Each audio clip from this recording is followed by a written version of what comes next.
GCash Crypto. In this video, pag-usapan natin yung step-by-step guide, pati yung pagbili ng crypto dito sa GCash. By the way, verified or fully verified GCash user na ako.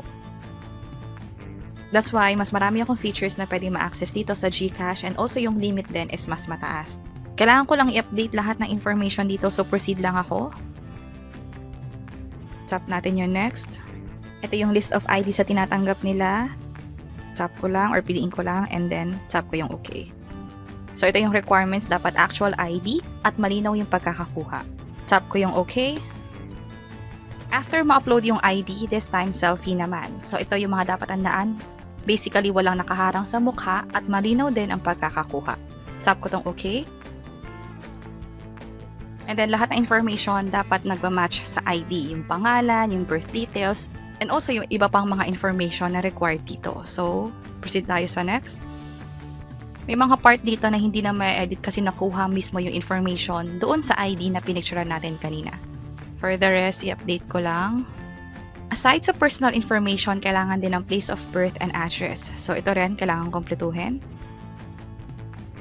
After sa address, itong employment details naman. And then finally, for PEP or related ka ba sa mga public official? Sa akin, no. Are the actual owner? Yes. Tap ko yung next. Oops, meron daw error sa taas. Ito. And then tap ko yung next. I-review lahat ng information kung tama. At kung tama na, i-check na tong terms and conditions and click na yung confirm. So, verify na yung account. Maghihintay na lang tayo ng 24 hours para sa verification process nila. And then, after a few minutes, like 1 to 2 minutes lang, may na-receive na agad akong text from GCash mismo. Pwede na tayo magpatuloy. Balik tayo dito. And then, tap ko yung view all. Dito yung part ng GCrypto. Ito na, pwede na tayo mag-buy and sell. Pwede rin tayo magpasa or maka-receive ng crypto. So, tap ko tong get started. By the way, this is powered by PDAX. Meron din tayong hiwalay na tutorial for that. Pwede nyo i-check yung channel. So, tap ko tong agree. And may mga additional information pang hinihingi dito. So, kumpletuhin ko lang. No. Tingnan natin. Actually, wala namang tamang sagot dito. Depende talaga sa inyo kung ano yung bagay sa inyo. And then tap ko yung submit. And then check lang to, go to crypto. And let's go na. So, ganun kabilis. So, kailangan lang natin talagang kumpletuhin yung mga information na hinihingi nila. Kailangan nyo rin mag-prepare ng ID. And also, kailangan din mag-selfie. So, pwede nang mag-top up from here. Skip ko lang to. Try natin mag-top up.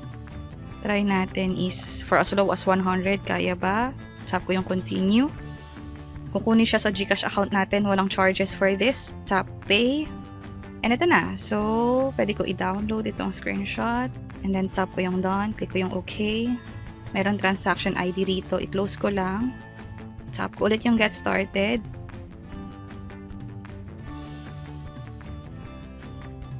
So, ito na yung laman ng wallet ko, 100 pesos. Pwede ulit ako mag-top up or pwede ko rin itong i-withdraw, which means mapupunta siya sa GCash account ko. So, try natin bumili dito. Try natin itong BTC. Ito yung buy amount niya, nasa 1.6 converted to sa peso, and then meron ding sell. Ang maganda rito is pwede kang magpadala sa ibang address ng Bitcoin, and also pwede ka rin maka-receive. Pwede mong ipadala sa kanila itong wallet address na makikita rito. I-scan lang tong QR code or i-send lang itong code na nakikita sa bandang baba para pwede kang makapag-receive nga ng Bitcoin. Itatry natin sa mga next tutorial kung paano nga ba ito gawin. Like, naisip ko pwede sa Binance or sa iba pang wallet na pang Bitcoin. So, balik tayo. And naalala ko lang bigla, sa PayMaya kasi wala pang ganito or sa Maya. Ang nangyayari kasi is within the app, for now, yung mga binibili nating cryptocurrencies doon. Unlike dito, nasa wallet na siya na pwedeng magamit in exchange or pang-exchange sa ibang wallet pa, like nga yung sa Binance, which is i-explore natin sa mga succeeding videos pa. So, for now, bilhin muna tayo. Tap ko yung buy. Merong buy and sell. Kapag bumili ka, ito yung amount. Pag naman binenta mo yung Bitcoin mo, mas mababa yung amount. So, doon kumikita yung mga tao when it comes to buying and selling ng mga Bitcoin. Mapa Gcash man yan or ibang platform pa yan. So, try natin yung 100 pesos. Ilagay ko na lahat.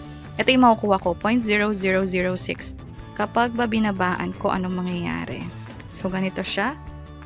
Oops, getting code. Mabilis nga pala magbago yung amount kaya may countdown dito. So, try ko na tong buy.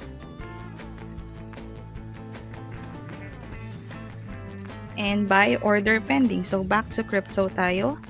If something went wrong, we'll be back soon. So, nagkakaroon ng error dito sa Gcrypto. So, ang gagawin ko, balik lang ulit tayo. So, ito na. Meron na tayong amount pala dito sa crypto value. Ang value niyan is nasa Bitcoin worth 0.00054. Ang reason kung bakit hindi siya saktong 90 pesos is syempre may mga charges na involved and also napaka-volatile din ang presyo. Pwede talaga magbago ng ganun kabilis ang amount or ang crypto amount natin dito sa crypto.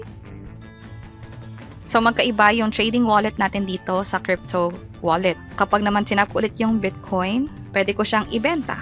So, tap ko tong sell and then pwede kong i-enter dito yung amount. Insufficient. So, gagawin ko is in amount of peso nga pala. So, ito siya. Tapos, ito yung equivalent Bitcoin value niya. So, getting code and then pwede ko siyang i-sell from here. So, hindi ko muna siya gagawin pero basically, ganun yung magiging process. And then, pwede ko siyang ipadala sa ibang wallet address. Pag nagpapadala tayo, dapat within the same network. Merong network si Binance, merong network si Bitcoin, which is yung nandito is BTC. Meron ding network within Ethereum.